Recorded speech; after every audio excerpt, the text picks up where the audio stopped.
práca v zahraničí? Áno.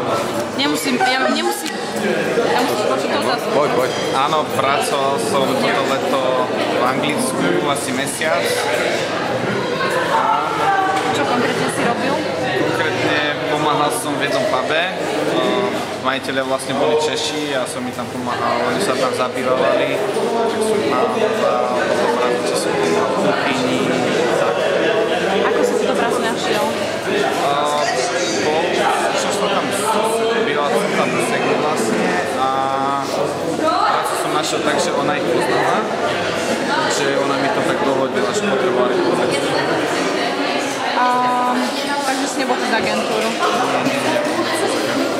Myslíš, že je problém nájsť aj na Slovensku prácu? To záleží podľa toho, jakú prácu. Vieš, ako prácu možno máme. A čo myslíš? Kto si ťažšie hľadá prácu? Vysokoškolák alebo stredoškolák? Určite si lepšie nájde prácu vysokoškolák alebo lepšie vzdelanie. Myslíš, že sú na tom Slováci plátovo u nás horšie ako Slováci pracujúci v zahraničí? Určite áno.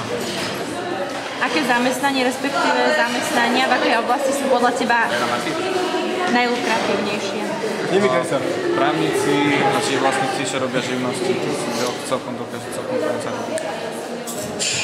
Dobre?